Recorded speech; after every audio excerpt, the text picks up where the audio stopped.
We're in this Meals with Jesus series that we've been doing over the last couple of months now. And we've reached perhaps Jesus' most famous meal of all, the one we know as the Last Supper, the meal Jesus shared with his friends on the night before he died.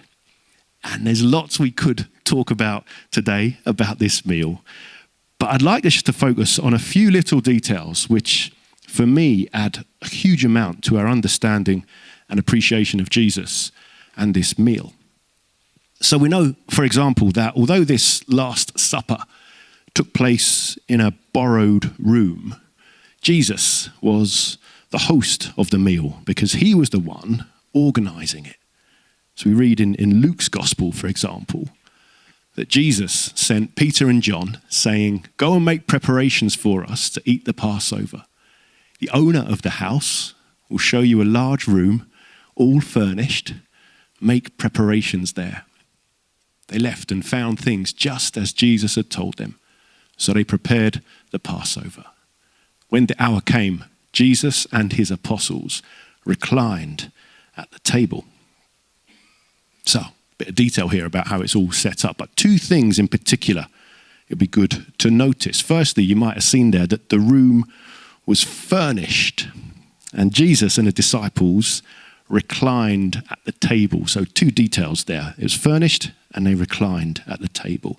The word furnished in the original Greek language this was written literally means laid out with cushions. Proper home furnishing, IKEA department kind of thing going on there. And that fact, combined with this reclining point, it points to a table layout which we reckon was something like this.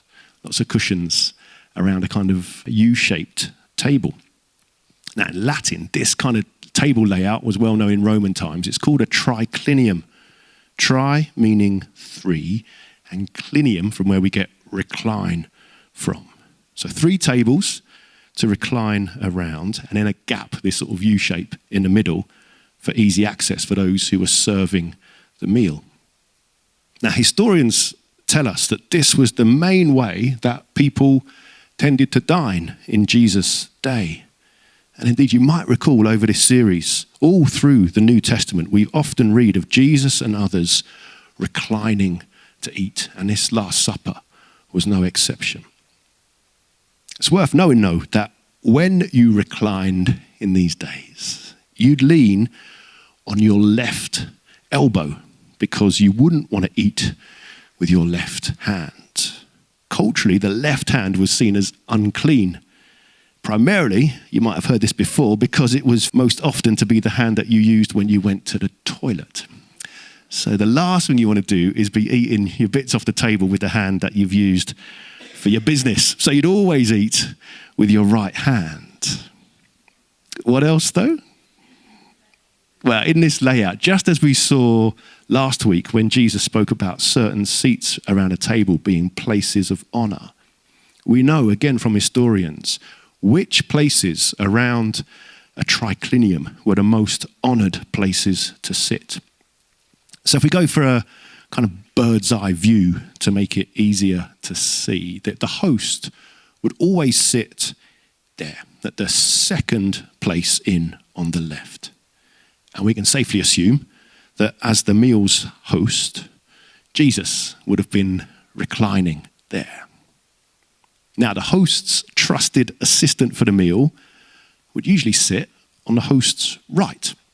And sitting here, it'd be easy to tell him if something needed doing for the meal, but this assistant would also be able to get up very easily and have a word with whoever was helping to serve the meal without having to clamber over everyone else who was reclining around. So I guess one question is, for the Last Supper, who was assisting Jesus in the meal? Well, if you read this from John's Gospel, get a clue where Jesus has just said that one of his disciples will betray him, and then this happens. One of them, the disciple whom Jesus loved, was reclining next to him.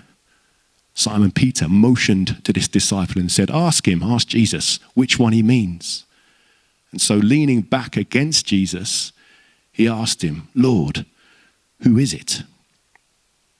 Now, the disciple whom Jesus loved is usually reckoned to be a code name for John, throughout John's gospel. So we know that John was sitting next to Jesus, reclining next to Jesus. But which side was John on? Well, we're told that John leant back against Jesus. And since everyone leant on their left-hand side in order to leave their right hand for eating, John must have been on Jesus' right to lean back into Jesus. And so the Last Supper, it's reckoned John was therefore Jesus' assistant.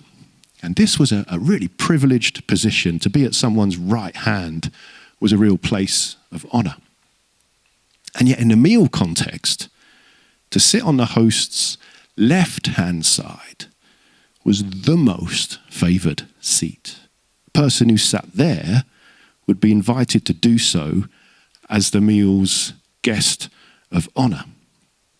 You'd have direct access to talk in the ear of the host without the hassle of having to do the running around for the meal that the assistant has to do. So, John, we think, is on the right. Who, though, was on the left-hand side as this guest of honor? Well, maybe most likely we'd think it would be Peter. You know, Peter would be the guest of honor at the Last Supper. We'd know he'd helped John to get the meal ready, and he was always one of Jesus' most trusted disciples. But interestingly, after Jesus is asked who will betray him, we read this about who might be this guest of honor. Because Jesus answered, "It is the one to whom I will give this piece of bread when I've dipped it in the dish." Then dipping the piece of bread, he gave it to Judas Iscariot. Now, for Jesus to dip bread held in his right hand and give it to someone else, the only logical person would be the guy on his left. Much easier to feed that person than kind of lean your arm over that way to give to the person on your right. And in any case, we know that it's John on Jesus' right who was sat there. And just to back the idea up that it's Judas who was on Jesus' left-hand side, Mark's gospel tells us that after Jesus is asked who his betrayer is, Jesus says, "It is one of the 12, one who dips bread into the bowl with me." In other words, the guy who's sharing the bowl next to the two of them. So after a bit of detective work, I reckon we can be pretty sure that Judas is on Jesus' left, the host's left, which means that Judas is the guest of honor at the Last Supper, which I find pretty fascinating, really. Now, you'll have your own reactions to this, I'm sure. But I think for me, Jesus inviting Judas to not only share his meal, but to be his guest of honor, knowing that he would imminently betray him.